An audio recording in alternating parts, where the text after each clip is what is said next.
Welcome back to the Romance Scam Rebellion. What if the greatest financial crime in the world history, not just American history, was happening right now in plain sight, and most people don't even have an idea? When I lost everything to a scam, I had no idea there were people on the other side of that screen who were trapped, trafficked, and threatened with violence, forced to do it. They work in compounds big enough to be college campuses, hidden deliberately, far from the rest of civilization, and for very good reason. Today's guest has traveled to those compounds. She stood across a river from them. She's physically walked through the ones that were raided. Erin West is the founder of Operation Shamrock. She's a former prosecutor of 26 years and one of the most fearless voices in this fight. What she started seeing in 2022 stopped her in her tracks, an entirely new kind of scam.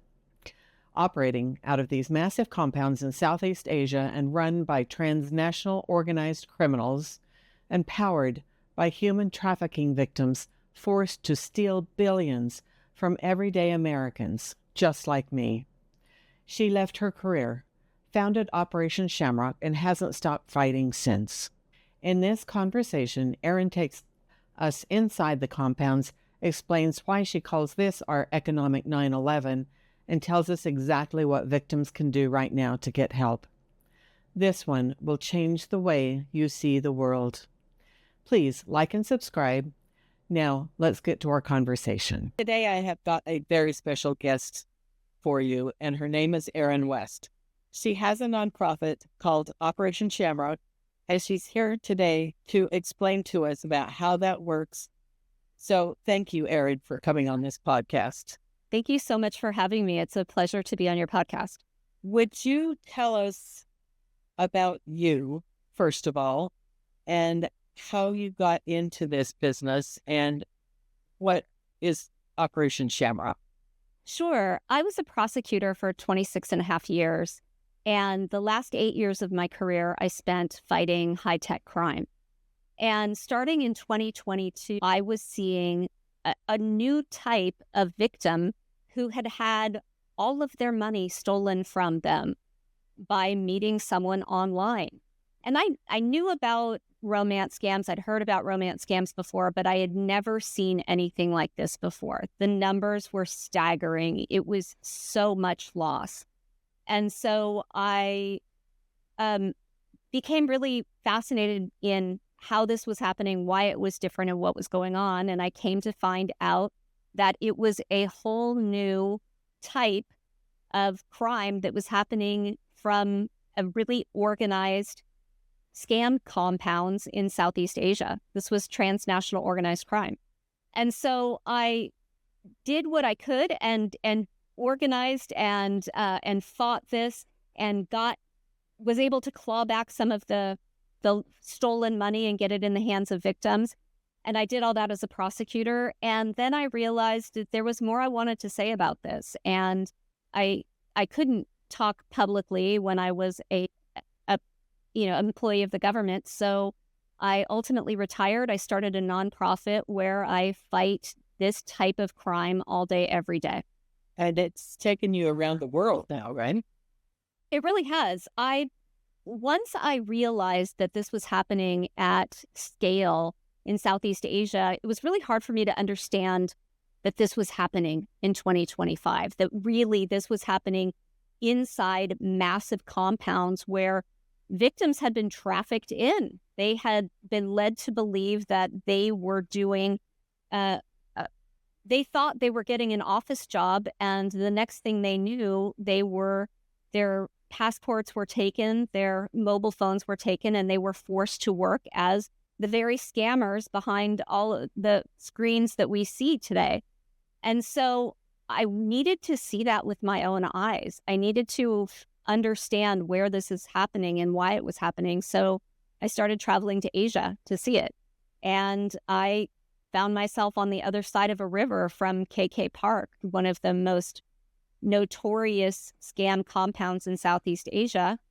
And then when I had an opportunity in the Philippines to walk through some raided compounds I was really appreciative of the opportunity to see what was happening when it was happening.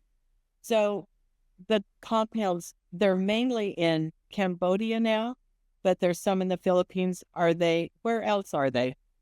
Yeah, so I would say that the biggest area where this is happening is the country of Cambodia. These scam compounds are all over Cambodia. Same with Myanmar. A lot of them are visible from the Thai border, but now that this has become such a hot issue, the scammers are building them more in the middle of, distant from the border, so that they're not as easy to see. Out in the But jungle or something? yeah, that's exactly right. Definitely, this is also happening in the Philippines, and then now what we're seeing as there's been a crackdown in Cambodia, and so a lot of people have left the scam compounds in Cambodia and are moving to different places like Laos, like Sri Lanka, like Madagascar. We know that this is an evolving situation, and that these transnational organized criminals will move their operations to places where it is easier for them to do that work. But they haven't closed down totally in Cambodia, right? That's exactly right. So I think Cambodia would love for the world to believe that this type of work is no longer operating in Cambodia. They'll tell you that. But what we can also tell you is that there are people on the ground who are still actively involved in that type of work. And myself, I've seen it. I've been there on the ground, and I've seen that these facilities are still in operation. So Amnesty International just released a report within the past 2 weeks that calls out that this so-called crackdown by the government in Cambodia is really more of a smoke and mirrors situation. They're saying that only 25% of the compounds they've identified have been visited by the police. But aren't the police in on this? Well, that's the funny part. So what we know about how this is, if you think about it, how are you going to run criminal operations in a country? Well, in order to do that, because these are so obvious, these are massive facilities. These look like the PayPal campus. They're big. They look like a university campus, some of them. In order to do this work that is so obvious, you need to pay off the very people that are coming to take it over. So what we saw in Cambodia was very much ruling elites benefiting from this work. We saw some of their closest companions being responsible for some of the biggest locations, compound facilities, that the amount of wealth that this business of scamming was bringing into Cambodia was like nothing anyone had ever seen before. Where before their main industries were textiles and tourism, now they were getting more than half of their GDP from the scam industry. And so it's hard to imagine that all of a sudden the Cambodian government has decided that they don't want that income. They don't want that wealth. It's very hard to imagine that they would be willing to give that up. They'd love the world to think that they did, but I cannot imagine that is what's actually happening. Yeah, and that's from like the prime minister on down, right? It is. It's the ruling elite. We know this. Yes. I did some digging on the prime minister. Do you know where he was educated? I think it's West Point, isn't it? West Point. Yeah. Mm-hmm. It's like we're going through 9/11 all over again, with everybody being educated here. Then they go home and they just want to kill us all, or well, these guys just want to take all our money. But it's awful. But that's it. Yeah, and that's exactly it. Is I think that we are at a 9/11 type situation here. This is our economic 9/11. This is how we are being fully disrupted at scale. And when you think of the amount of wealth that has been transferred from the United States into these countries, it is a national security issue. Yeah. Does the government realize how much money is leaving the country? I think for a while, this hadn't risen to the levels that I wanted this to rise to. I think that I started talking about this in And I haven't stopped talking about it since. And I've now had 2 opportunities to testify before Congress. I briefed members of the Hill on different things, and I think that now at least there is a general knowledge of how much money is being stolen, but I still don't think we are understanding what the long-term ramifications of that will be, where before people were going to be able to support their own retirement and support their own kids going to college. Now we have a situation where that will likely fall on the government to be responsible financially for things that ideally we were not going to be responsible for because people had their own nest egg. And unfortunately, that nest egg has been raided by transnational organized criminals, and there will be long-term repercussions. And are the big tech companies ever going to be held to any account? You know, I'm so glad you bring up that point, because you and I have had conversations about banking and what banking has done here.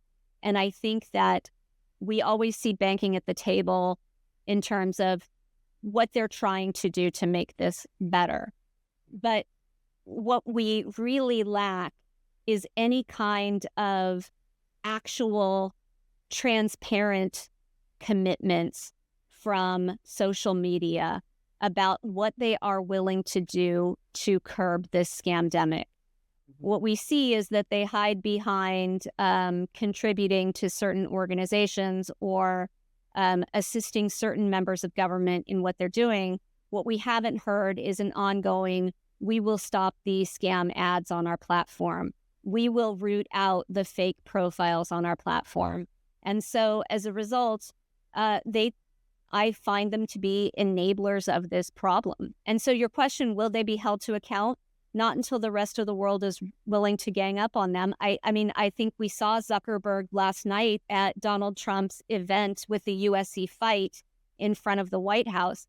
I think we have a situation where people get differential treatment. And when we have one of the largest enablers of the scamdemic as close to the White House as Mark Zuckerberg is, we've got a real problem. Yeah, and it's not just him. I mean, it's pretty much everybody out there that has billions of dollars, right? That have anything to do with tech. Yeah, cool. Yeah, and I think that a lot of times people are reluctant to say, oh, you know, or reluctant to want to do anything about this because they think, oh, this is something happening abroad. This is something that sounds really difficult. And I always look to the gaps and where it is that we do have levers to pull. And what I see is Elon Musk's SpaceX and Starlink being responsible for how a lot of these bad actors are getting their telco. And when we look at the contribution of American companies in enabling this to happen, there needs to be some accountability. Yeah.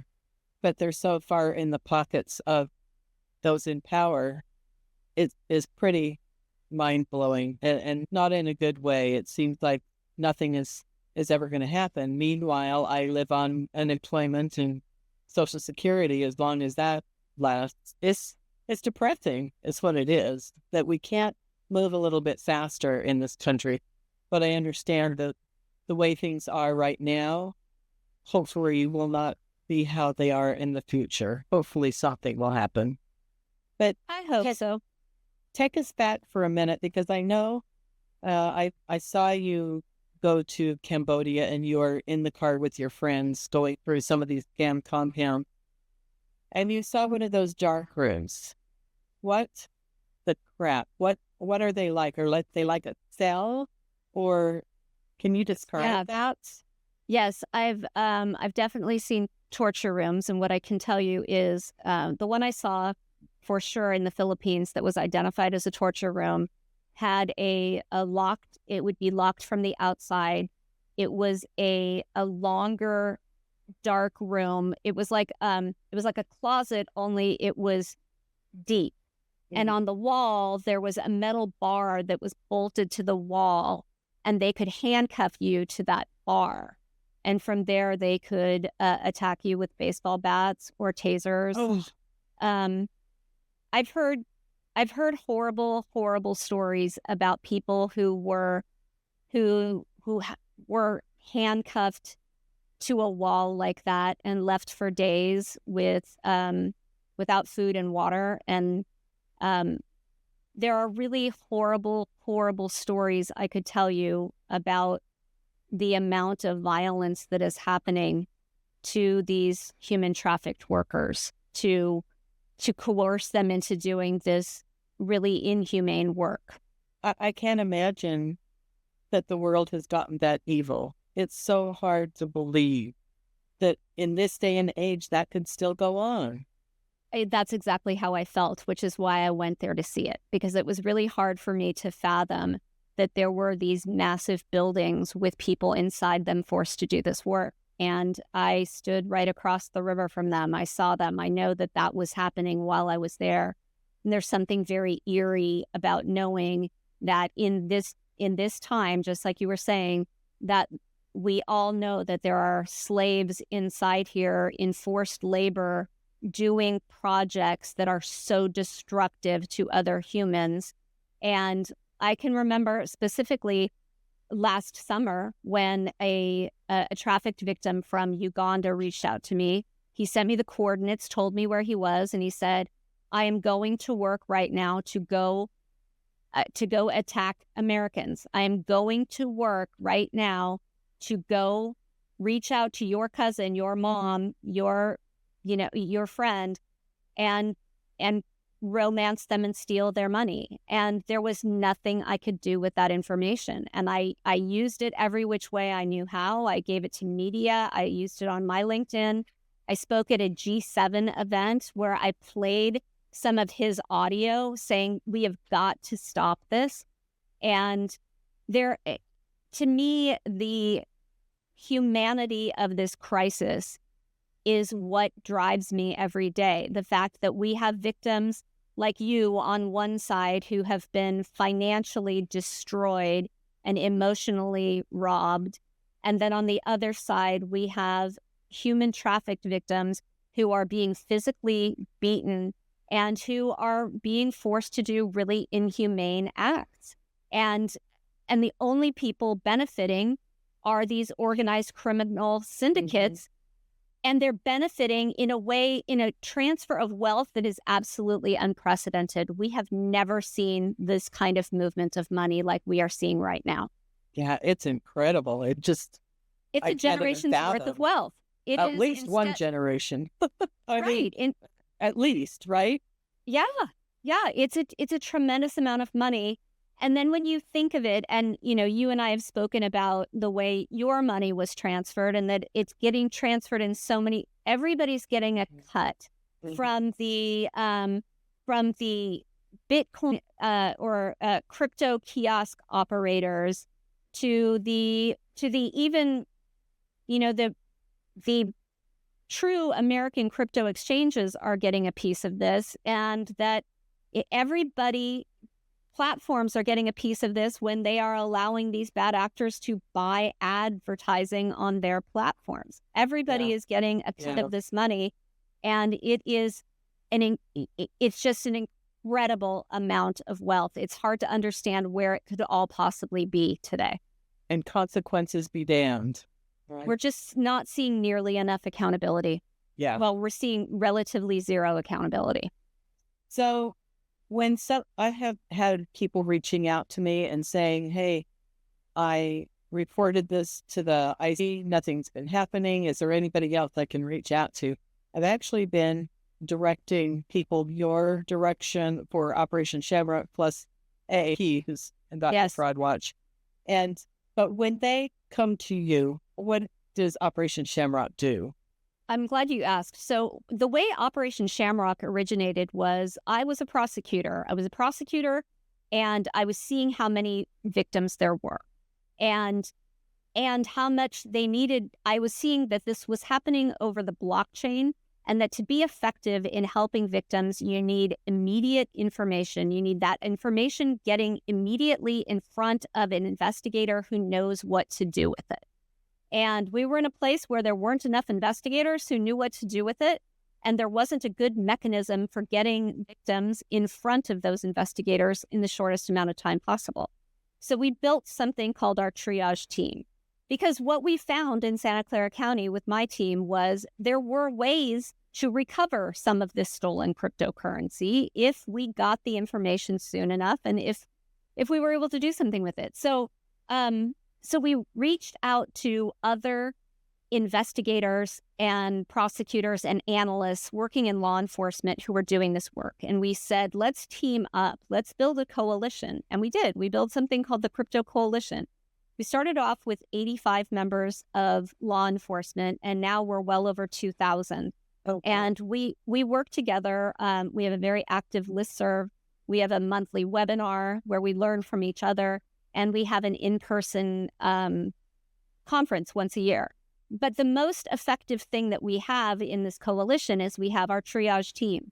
Our triage team is about 20 members of law enforcement who volunteer their time. And so when you refer people to Operation Shamrock, there are a couple things we can do for them. The first thing is the triage team. So if you go to operationshamrock.org and you click on the front page, I want to report a scam, that will move you through to a portal where you can enter your data. Your data will be transferred in real time to our team of qualified investigators. We will look at your case. We will get back to you. That was the gap we were seeing, is that nobody was responding to victims. Yeah. The victims didn't have any answers. And at least from Operation Shamrock, you're going to get an answer. And the answer could be, I'm so sorry, this money moved too fast, we can't catch it. Or it could be, there's another team working on this as well. You are part of a bigger crime that we can find. And so that's what triage does. And so we are able to support victims in that way. The second way we support victims is if you want to be heard. On Fridays, we meet with survivors. We do 2 survivor story meets where we will meet with you individually to hear what happened to you and to listen to where the gaps are in law enforcement, in banking, in social media. And then we share that information in an anonymized way. So if you want to be heard, we'd love to hear you at Operation Shamrock as well. But if you want to be around a group of people that is just like you, then yes, go to the Fraud Watch Network with AARP. They are constantly putting together new cohorts of groups that meet to discuss this and to provide support to each other. So there are some decent resources out there if you know how to find them. But I will say, this is definitely a space that could use more help. Yeah. Yeah, I can see that. I mean, if they're reaching out to me, it's like there needs to be more visible means. Absolutely. But hopefully, I mean, are there any other organizations that you think that I should consider when I redirect somebody, or are you Definitely. guys the 2 best? Well, I think the state of the art is AARP's Fraud Watch Network. But I would also recommend there's an entity called Give an Hour, and that will get you in front of some volunteer psychologists who will volunteer their time to talk to you. There's also RC, which is I don't know what it stands for, identity theft, but essentially they will help you with shoring up your identity and making sure that you've closed all the loops where people could be taking advantage of what they've stolen from you. There are, I can't think of other obvious ones out there, but I'd leave it at that. Okay. So what has this work done? What does it cost you personally? And what keeps you going? I mean, I know you're just there 24/7 all the time running. I think what keeps me going, well, let's start with what it's cost me. I mean, I'm fighting a fight every day that we're not going to win. We're not going to win. So my goal every day is not to end transnational organized crime, because I don't think that's realistic. But my goal every day is to make it one click more difficult, more expensive, more time consuming for bad actors to do this work. I want to move forward every day, one click. And so I would say what the cost on me has been really the acceptance that there's no way to win this, and that it is small baby steps over and over.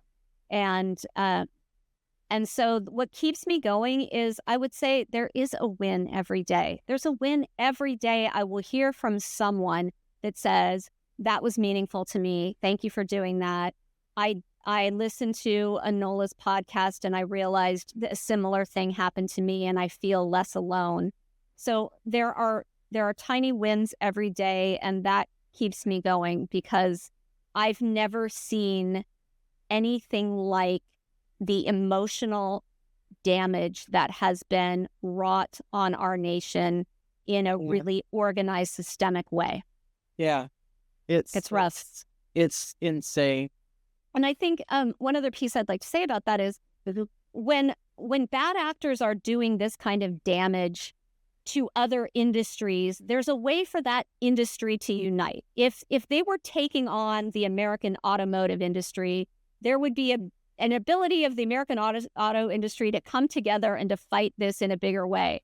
When they're taking on our individual people, household by household, there is not an obvious way for us to bring everybody together in a way that we then present that we march on Capitol Hill and present this information. Yeah. So it's a difficult place to be. 5 years from now, what's it going to look like? 5 years from now, I'm going to have a gorgeous garden, because I'm going to have less work to do and fewer people to talk to every day. And I'm going to have more time in my garden and more books read. But I hope that I will be able to look back and think, wow, I had a hand in making a big difference. You are amazing, I must say. I look up to you. I just think you're the bomb. But I do have one issue. Oh, I know what it is. Let's go. Oh, she's taking a drink out of her mug. I see what's happening here. Mm-hmm. So tell me why you think it's so important to say the PB, the pig butchering I thing. will. And you'll notice I did not say it once in all of our conversations. I know, because then you're talking to a victim. Thank you very much. I appreciate it. No. Actually, I do it when I talk to a victim. Usually I do. I didn't do it with you because I know that this is, I know that you've talked about. Okay, I will tell you exactly this. And I've had this exact conversation with Patty Stokes from AARP. Here is why I use that term. I use that term because it is my job to make sure that everyone in the country knows what this crime is. And I'll tell you, I think that what was happening when this first emerged was that everybody wanted to call it something different. And because they were calling it something different, we were not adequately tallying how big this problem was. And because people were calling it things like grooming, financial grooming, or I was asked to speak at somewhere recently and they told me I couldn't use that term and that I had to call it relationship-based investment scams. I find that those terms water down what happened to you. What happened to you was violent. What happened to you was absolutely criminal, and it wasn't nice, and it wasn't just grooming. It was grooming, and then, quite frankly, a slaughter. And so I use that term not because I think that the victim is what they're saying, but I use that term to get attention, because it is that kind of attention that got me on Good Morning America, that got me on 60 Minutes Australia, that gets me in front of Congress. Is I'm not watering down what this is. This is a violent attack on America. And if I call it something else, nobody cares. But do you think that it promotes victims coming forward, or do you think that stops them in their tracks? Well, I would love to hear if that is the case. Because I will tell you, I spoke with a victim, and I actually did a LinkedIn post about this. I spoke with a victim last week, and I said, I asked him the question that I always ask. And the question is, what could your bank have done that would have made you do something else? And he said, oh, I don't know. And I said, well, what if they gave you a document? What if they gave you a handout about this crime? And he said, oh, maybe. And I said, what if they called it pig butchering? And he said, well, that would have caught my attention.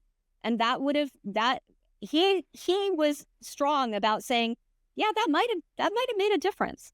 So, but Enola, if you believe that this is really stopping people from coming forward because they don't want to be considered to be a pig, then I'd like to hear about that. I'd like to hear from someone that feels that way. But we'll never know if they resist coming forward because of that language, right? Yes, but then I would have to say, then I think that what I have done with that term outweighs the fact that some people might not have come forward. But it's just what the Chinese did when they were starting this to dehumanize their victims. Yes. Yes. Well, I'm not okay with any of it. No, I mean, I'm clearly not okay if this is what I do 7 days a week. I'm not remotely okay with any of it. But I will say that their entire business model is to dehumanize you. I've been inside their businesses that they treat as businesses that have signs on the walls that are like courage and together we move forward. They have sales goals for these people. I've seen their intercommunication where they're talking about together we prosper. They are not treating you as humans in any way. And to me, I need the loudest, most annoying, most vile, most attention-getting terminology because, to be honest, there are still a lot of people that don't care and don't understand. And I need to go ahead. Sorry, why isn't it just called a romance scam? I mean, because it's not a romance scam. A romance scam. It's not just a romance scam. Well, it is a romance scam on steroids. And if you say romance scam, they are going to think of the very typical Nigerian romance scam where they take $20,000 or $30,000 from you. This is your entire net worth they're taking from you. Mm-hmm. And so I don't think anybody, I'll be honest with you, I think it's time to be honest too and transparent. It takes a lot to get the attention of Congress. It takes a lot to make those people care. And to do that, I really need to, I think what you might not get is I'm trying to humanize you in the biggest way possible. And to humanize you, I'm using that term because if I said that a bunch of people got financially groomed, they would say, too bad. No, a bunch of people got pig butchered and they stole their entire net worth. And this is happening at scale across the United States and it's decimating people.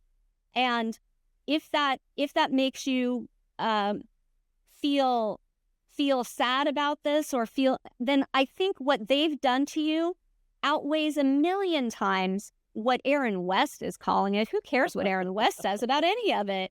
Don't let me get in your head. Does. Well, I mean, I'm not taking it personally. I know you're not. You're making a point. Yeah, did you see my thing on LinkedIn about? I sure did. I did. And I wasn't going to. You are my friend, and I wasn't going to. I am happy to have this discussion with you in this format, but I wasn't going to start a LinkedIn feud about it.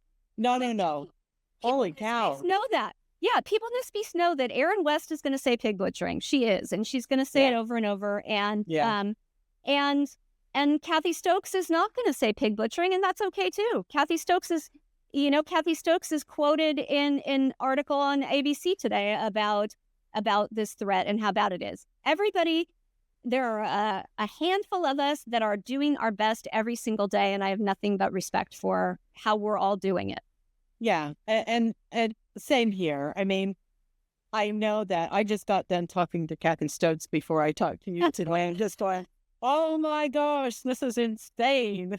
Yeah. But Yeah, I just kind of wanted to tease it because I knew that she didn't use it and I knew Oh, I that you know. did. Yeah. And I thought, I'm just going to goad her just a little bit. Oh, I love it. I love your mug. I love your mug. And I think it's important to talk about it. And because it gives me the opportunity to show you again, like, I'm all about the victims. There's no question I'm all about the victims. Yeah. The last thing I want to do is hurt their feelings. And if that causes them to not come forward, then I think we've actually got bigger problems than me. Probably. Yeah. I mean, they may not have come forward anyway. We'll never know why they don't come forward until they come forward. Yeah. Yeah. If I they know. if they I do. know. So maybe that's my job. Maybe I just need to be kind and gentle and pull them out, because I do Yes. think it's important for them to come out after Oh, they're I do too. healed, I mean, it Absolutely, I took do. me 6 months before I could Yeah. say anything, Yeah. but I've been getting stronger and stronger, and I'm going to get to the point where I'm obnoxious. And you think that was opinionated? Well, no, I'm going to be kind. Do it. Because I just try and get people to understand that they are not alone. That if I can survive and went through what happened to me, then hooray! If you only lost $20,000, I mean, it's a lot of money. It's a lot of money. I don't know where the hell my head was. It's sad. I love you saying that, but I love you saying that because that's the thing that shows the level of manipulation happening. Oh yeah, they're masters. They really are. And I was not looking for a relationship. I was fine. Everything was good. Right. So, they showed up. So anyways. Yeah. Well, I so appreciate you being on my podcast today. It was really nice to talk to you for this long. Exactly. We had a really good session today. It was wonderful. So you carry on. And I know that when you say pig butchering, that you're not thinking that I'm a pig, but I don't know that I'll let anybody else get away with it. Unless they're doing the same thing as you. Right. Right. Yeah. Right. Yeah. Because you call it out. Boy, that did get a lot of attention, though. I have to tell you. I just kind of went about that. Yeah. Yeah. So, exactly. Yeah. All right, my dear. Well, keep in touch. Likewise. It's nice to hear from you. Likewise. Thank you. Right. Okay. Bye-bye.